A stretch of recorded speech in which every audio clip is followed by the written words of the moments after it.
Hey yo everybody, Haku here with my review of Little Witch Academia's second episode, and come on, let's go on a ride with Trigger and save anime a bit. But either way, it was really good. It wasn't as good animation-wise or anything as last week, still very good, but of course that's because last week was a lot more action-oriented, and this was more building the characters in the universe and setting our story into motion a little bit. So it was still really good. I really don't have anything bad to say about it, but the very beginning, when we see that little teeny bit of recap, I really love the OST used there. I think it's like sort of the main theme, because I remember it was used a bunch in the promo trailers, and I believed it was used a bunch in the short films as well. So yeah, I love that OST. Then we have Akko waking up, of course, at the beginning, and we have, again, a funny scene of her nerding out with the shiny rod, which she received pretty early on in the story, and I'm really cool with that. And Susie's laugh when she's messing around with the bug and the petrification stuff that she's making, her laugh is like the best thing in the world. Susie's laugh is the best. Then we get the opening, of course. I absolutely love the opening. I was kind of expecting something different, but I really love it. Of course, it's what was used as the ending of last episode. Now, pretty much the whole way through, and like what I said with last week's, you cannot watch this show without smiling, or at least I can't. I was smiling the entire way through. We get introduced more to Ursula, and Ursula is wife. Now, Ursula is going to be tutoring Akko on the basics of being a witch and all, since Akko is from a normal, non-witch human family.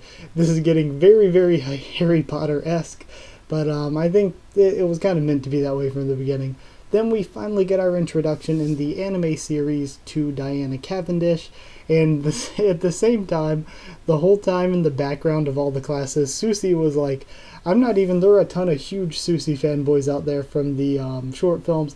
I'm not even a huge fanboy, but her in the background of all those classroom scenes, Susie was the most interesting character for me, just throughout all of that. Then, of course, we have the funny lunchtime scene, and we have Diana and Akko meeting for the first time. Now, I really loved...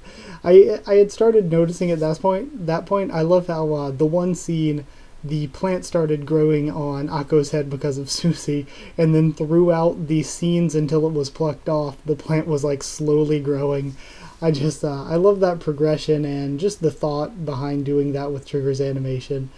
There was just something nice that was there in the background that was funny. Then we had the statue sequence where it does get plucked off her head. The statue sequence, that looked really good. That was some pretty artsy animation right there. I liked it a lot.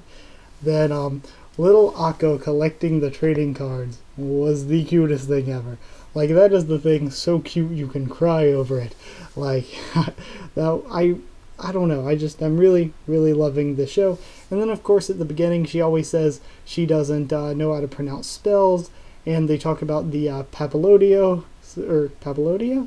Papillodion? Something like that? Papillodia, I believe. I knew from right then, I wrote down, I was like, okay, that's foreshadowing, that's set up for something later. And I thought it was going to be much later, like later in the series, but no, they settled what that was foreshadowing really just later in this episode. So Diana goes to the Jennifer Memorial Tree and tries to prolong its life. Apparently the tree was covered in parasites to her, but Akko comes and protects them because they're actually the Papillodio? So, Papillodio? I don't even remember how it was pronounced. But they're actually the chrysalises of them, chrysalises, and they are then brought forth to flight by Akko using the shiny rod, of course, and then we get the ending theme, which, again, I like this ending theme a lot. I think it looks really nice, and it's simplistic. It's what it needs to be. Overall, for the episode, I didn't want to go into too much with just naming every scene. I just wanted to give my thoughts on stuff that I actually had thoughts about. And basically my thoughts were that the music and art are beyond beautiful, beyond what I would normally give a very good review to in any other anime. It looks so nice. And the story, again, like I said last episode, the same sort of rings true here, where it takes a lot of these cliche plot elements we've seen before, and does something creative and new with them. So I like what it's doing there. It's really, really fun to watch, and I think that's the best thing that a show can be. It should be something that's fun to watch. So overall, because of all that, as for a score, I'll give it 9 butterfly fairy things out of 10. 9 out of 10 because it was very, very good, but it wasn't really a perfect episode like last week, or rather it wasn't something that I would give a 10 out of 10 to.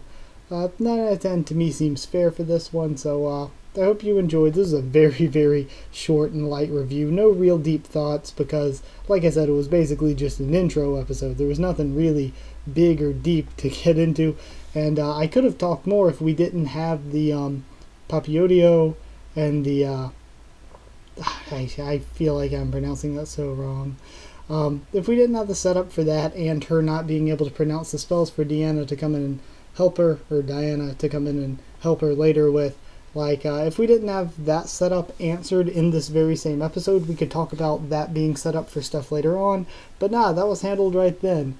And it seems like in the future we're going to have more things thrown at us where maybe we're going to sort of build that relationship between Diana and Akko, where it's sort of like the seeming antagonist that actually has sort of a sweet side to them, and it's that, I don't know, again, a plot element that you see quite a bit, but it's being done pretty creatively.